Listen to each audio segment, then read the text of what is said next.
겨울이에요, 그렇죠? 날씨가 추워졌어요. 근데 태양을 중심으로 해서 우리 지구가 공전을 하잖아요. 자전을 하면서 동시에 공전을 하고 있죠. 이렇게 돌고 있어요. 자, 그러면은 조금 이게 완벽한 원으로서 도는 것이 아니라 약간은 타원으로 돕니다. 그러니까는 태양과 가까워질 때가 있고 약간 멀어질 때가 있고 그렇게 되는 거예요. 자, 그러면은 겨울에는 1번 문제의 문항을 맞춰보시기 바랍니다. 겨울에는 1번이 이거예요. 태양과 더 멀어진다. 2번 태양과 더 가까워진다.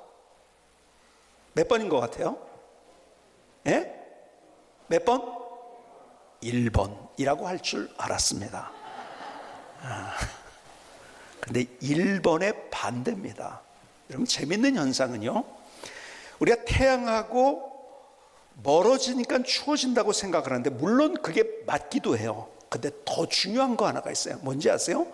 지구가 이 자전축이 있잖아요. 그렇죠? 자전축이 약간 기울어져 있어요. 그래서 여러분들이 과학 시간에 배운 대로 23.5도로 기울어져 있기 때문에 겨울에는, 그러니까 태양의 빛을 받는 것이 더, 쉽게 얘기하면은 바로 직각으로. 근데 겨울에는 약간 비스듬히.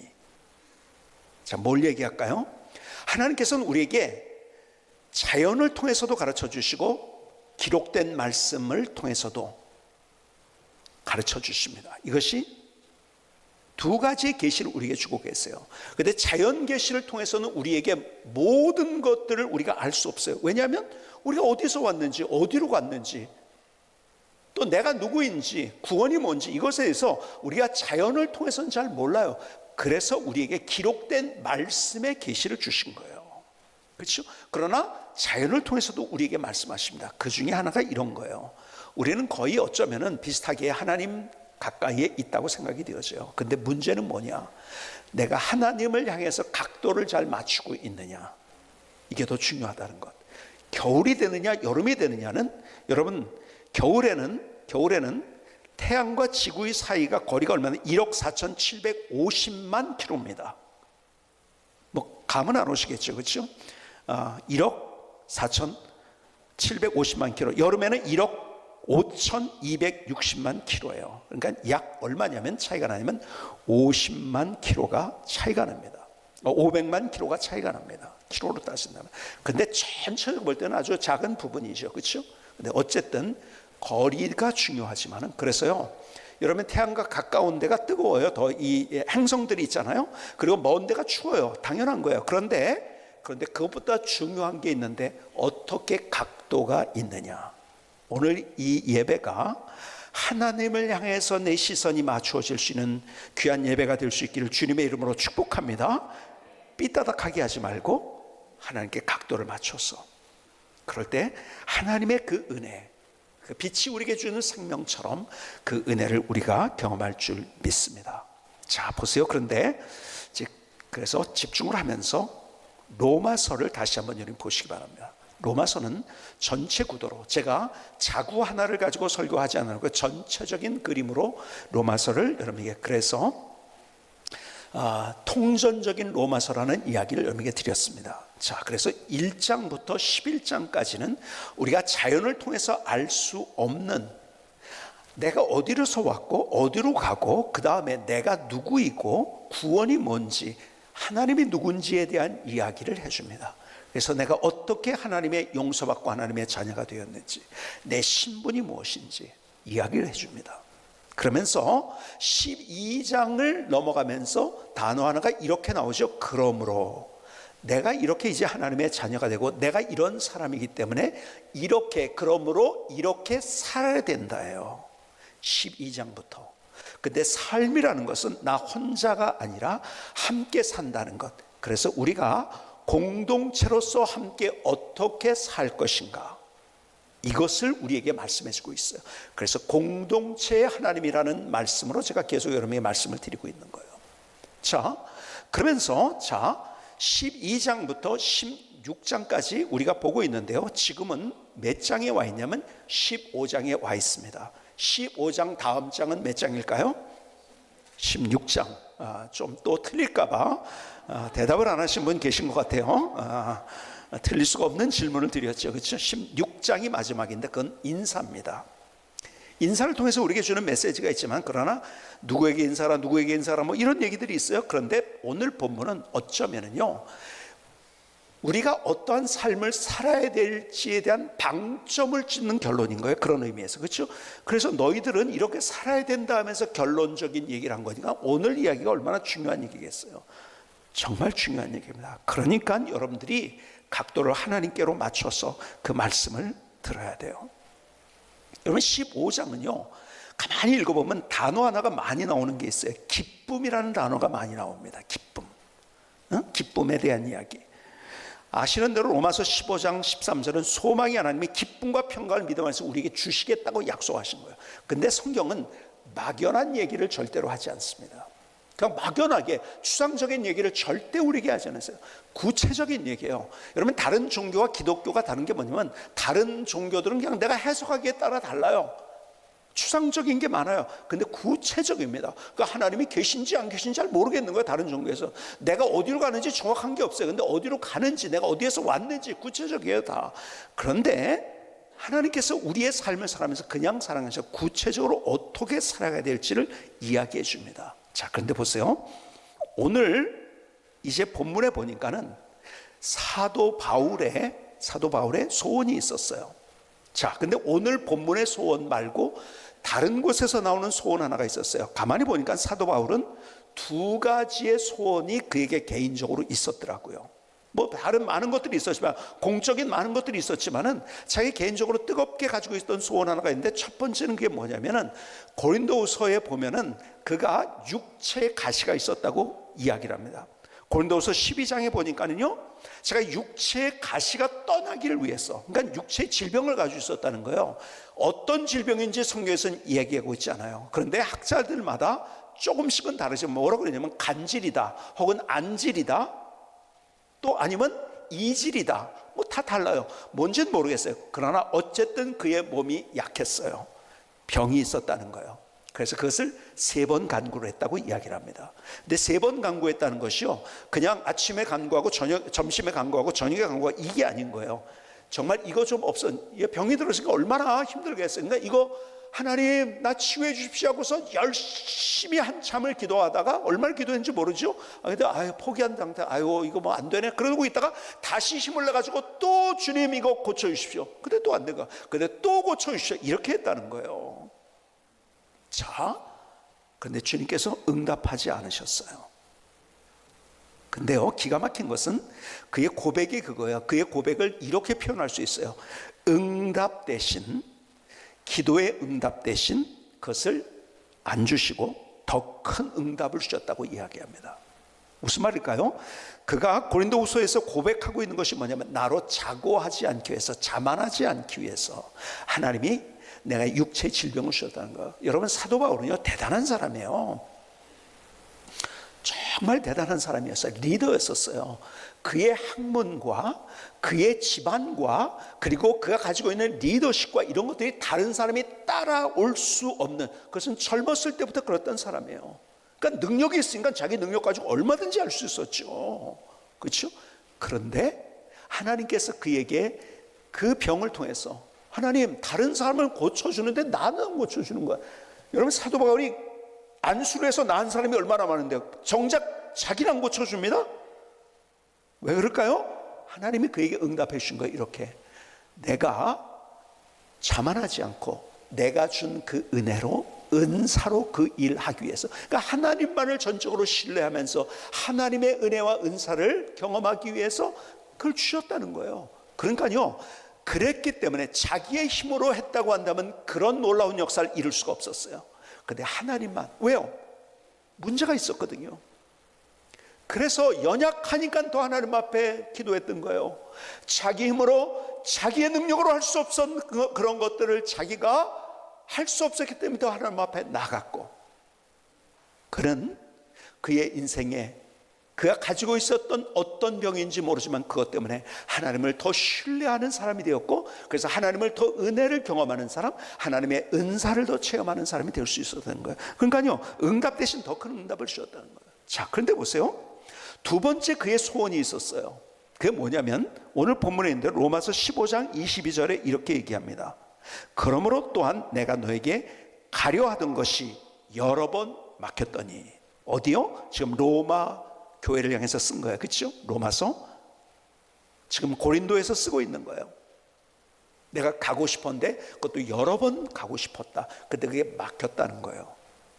여러분, 하나님이 내가 원하는 응답을 안 주셔서 더 큰 응답을 주실 때가 있어요. 여기서 우리가 볼 수 있는 것은, 그런데 하나님은요, 그 응답을 한두 번이 아니라 여러 번 지연시킬 때가 있으시다는 거예요. 기다리게 하십니다. 어떻게 됐습니까? 여러분, 응답을 지연하신 이유는 뭘까요? 그에게 더 멋진 응답을 주시기 위해서 그렇게 했던 거예요. 그래서 로마의 시민권이 있었을 때 그를 죽이려고 매복하고 있었던 사람들도 많이 있었어요. 그가 가다가 어떤 일이 벌어질지 모르는데, 근데 거기에서 그가 당당하게 로마의 시민으로서 나는 재판을 받아야겠다. 그래서 로마를 가게 됩니다. 그러니까 호위병 속에서 로마를 가게 되죠. 그리고 여러분이 말씀드린 토인비라는 사람의 유명한 말을 했죠. 그래서 사도 바울이 그 로마를 가면서 타고 갔던 배, 로마를 타고 갔던 배, 사도 바울이 타고 갔던 그 배는 유럽을 싣고 간 배였다. 그런 유명한 역사학자의 그런 표현이 있죠. 참 기가 막히죠. 하나님께서는요, 지연시킨 이유는 뭐냐? 내가 생각했던 것보다 더 놀라운 일을 보여주시기 위해서. 여러분, 로마를 왜 가고자 했을까요? 로마는 그 당시에 전 세계의 수도였어요. 물론 지중해를 중심으로 해서 지중해 위쪽에 유럽과 지중해 아래쪽에 아프리카와, 그리고 지중해의 오른쪽이죠. 우리가 지도를 볼 때 오른쪽. 그러니까 동쪽이죠. 동쪽 아시아. 이 세 개의 대륙을 전체는 아니지만 거의 유럽 대부분과, 그리고 아프리카 북부의 대부분과, 그리고 아시아의 많은 부분들을 차지하고 있었던 그러한 로마. 그 로마의 수도가 바로 그 로마였잖아요. 그렇죠? 그러니까 정치, 경제, 문화 모든 것의 중심지였어요. 거기에 한번 복음이 투하되면은 놀라운 일이 벌어질 것이라는 것은 예상했겠죠. 그러니까 인간적으로 생각할 때 가장 가고 싶었던 것이 어디였을까요? 로마였던 거예요. 하나님 로마 가고 싶습니다. 그래서 근데 그게 지연된 거예요. 그래서 더 멋진 응답을 받았다는 사실. 때로는 하나님이 우리를 응답 안 하신 것처럼 되는 경우가 있어요. 다른 더 큰 응답을 주시기 위해서. 때로는 지연시킬 때가 있어요. 더 멋진 응답을 주시기 위해서. 자, 그래서 한번 따라 볼까요? 하나님께서는, 자, 크게 한번 해서, 하나님께서는 응답을 안 하셔서 더 큰 응답을 주신다. 두 번째, 자, 따라 할까요? 하나님께서는 응답을 지연하셔서 더 멋진 응답을 주신다. 그래서 우리가 기도하는 거예요. 자, 이제 그러면서 자 보세요. 로마를 못 가요. 근데 오늘 보니까 로마를 가시는 대신에 어디를 가냐면 지금 예루살렘을 가는 거예요. 자, 로마서 15장 25절을 볼까요? 그러나 이제는 내가 성도를 섬기는 일로 예루살렘에 가노니. 예루살렘에 가요. 왜 갈까요? 26절. 이는 마게도냐와 아가야 사람들이 예루살렘 성도 중 가난한 자들을 위하여 기쁘게 얼마를 연보하였습니다. 마게도냐는 어디인지 아세요? 마게도냐는 지금으로 따면 그리스의 북부예요. 그러니까는 그 당시 교회가 어떤 교회들이 빌립보 교회부터 시작이 되잖아요. 그렇죠? 그다음 베레아 교회 이런 데가 다 이제 마게도냐 지역이에요. 아가야는 어딜까요? 남쪽입니다. 남쪽에 지금으로 보면 아테네, 고린도 이런 도시들. 그러니까는 지금으로 따지자면 그리스에 있는, 그러니까는 그 당시에 이 사실은 헬라 문화가 전역을 덮고 그리고 헬라어로 사용되는 그런 시대였었거든요. 로마 시대가. 그 로마 시대 헬라어로 사용되는 그 시대에 어떤 중심지기가 되기도 했었죠. 그런데 그 그리스에 사는 사람, 헬라 사람들의 그 교회들 전체가 같이 분연히 일어나서 어떻게 했는지 아십니까? 그들이 헌금을 했어요. 무슨 헌금을 했냐면 구제 헌금을 한 거예요. 어디에 보내려고요? 예루살렘 교회로 보내려고. 그래서 그 돈을 가지고 어디로 갑니까? 예루살렘으로 간다는 거예요. 여러분, 마게도냐 아가야 사람들이 얼마나 대단한지 아십니까? 그들의 있는 것을 힘들어 다 나눕니다. 그리고 하나님께서 그들에게 주신 은혜가 얼마나 놀라운지요. 자, 여러분, 주님께서요 복을 얘기하신 것이, 복에 대해서 얘기한 것이 두 번입니다.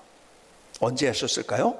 첫 번째, 마태복음 5장에 보면은 산상수훈의 첫 번째 복에 관한 이야기를 합니다. 심령이 가난한 자는 복이 있나니 천국이 저희 것이며, 그러니까 마음의 상태에 관한 얘기를 하고 있는 거야.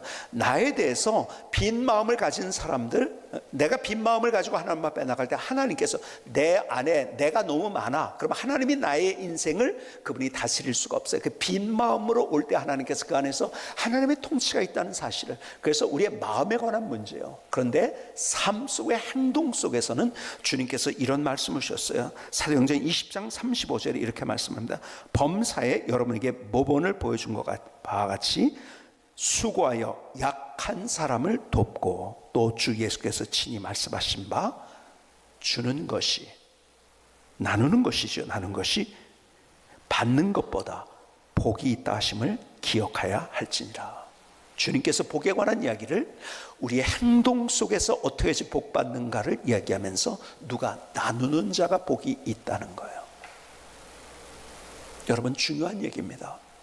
여러분, 우리 영성이 그냥 만들어진 게 아니에요. 우리가 용감 거목이란 용서와 용납, 그렇죠? 두 번째 감이 뭐예요? 감사와 나눔이에요. 여러분, 제 인생을 변화시킨 두 가지가 있다고 한다면 하나님께 대해서는 감사해요. 그게 믿음이라고 했어요. 내가 문제를 만났어요. 가슴 시린 사연을 만났어요. 기가 막힌 힘든 일을 만났어요. 근데 그것이 끝이 아니라는 거 알아요. 그 너머에 하나님이 준비하신 멋진 것이 있는 것을 아는 것, 그게 믿음인 거예요. 그 믿음이 있으면 어떻게 감사할 줄 알아요. 하나님께 대해서는 감사요. 그리고 그렇다면 자연적으로 우리의 이웃에 대해서 내가 나누고 베푸는 삶. 여러분, 이웃과 관계는요, 그 이웃을 통해서 내가 무엇을 얻으려는 것이 아니라 내가 무엇을 나누느냐, 이것이 중요하다는 거예요. 여러분, 우리는요 너무 사고가 세상에 세뇌되어 있다는 거 아십니까? 그리고 너무 습관적이라는 거 아십니까? 여러분, 사람들 흔히 이렇게 생각해요. 내가 농부가 씨를 뿌립니다. 모종을 옮겨 심습니다. 그래가지고 농사를 합니다. 김을 맵니다. 뭐 이렇게 해가지고 열심히 농사를 져요. 뭘 위해서 하죠? 열매를 위해서 합니다. 그렇죠? 아름다운 열매. 자, 근데 그게 진짜 끝일까요? 그걸 위해서 산다고 하면 어떻게 될까요? 여러분, 그래서 열매만을 위해서 살았다고 한다면은 그냥 가지고 있는 거죠. 열매를 어떻게 되죠? 다 썩습니다. 그냥 어떻게 될까요? 여러분, 없었을 때보다 더 안 좋은 상황이 돼버리는 거예요. 빨리 소비하고 빨리 나눠야 되는 거예요. 가지고 있는 건 좋지 않다. 여러분, 계속 말씀드리지만 자연을 통해서 하나님께서 우리에게 주신 메시지가 얼마나 큰지 아십니까? 여러분, 탐스러운 열매가 우리의 목표가 돼서는 안 돼요. 그것 가지고 나누는 것이 우리의 목표가 돼야 되는 거. 그렇지 않으면 썩어요. 숨 쉬는 거 얘기를 드렸죠, 여러분들. 우리가 숨을 쉴 때 사람들은요, 들숨과 날숨이 있어요. 들이쉬는 숨과 내쉬는 숨, 뭐가 중요할까요? 이렇게 질문하면 대부분의 사람들이 들이마시는 숨이 중요하다고. 왜? 들이마셔야지 어떻게 됩니까? 산소를 내가 공급받는 거예요. 그렇죠? 그래서 내가 살 수 있다고 생각해요. 여러분, 그거는 인생의 단면을 보는 거예요. 전체를 보면 그렇지 않습니다. 제가 시작을 했지만 저도 은퇴하기 때문에 이제 후배들에게 이것이 가게 됩니다. 그때 시스템이 만들어졌어요. 어떤 시스템인지 아세요? 얼마 되지 않아요. 최소 20만 원에서 30만 원을 드리는 거예요. 그러나 그들이 그것이 생명줄기 같다고 얘기를 해요. 이 은혜재단은 여기에서 여러분이 헌금을 할 때 거기에 인건비나 사무행정비가 아무것도 안 들어갑니다. 여러분, 우리나라에서 그런 재단은 없을 거예요. 여러분 아시듯이 월드비전을 도와줘도 약 10% 뭐 그 이상의 사무행정비가 빠집니다.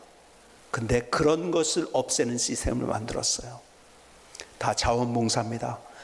이 사무하고 그다음에 행정하고 하는 것들은 여기서 나오는 것 10,000원이면 10,000원 그대로가 거기서 10원 아니 1원도 빠지지 않고 직접 전달하는 시스템으로 만들어진 거예요.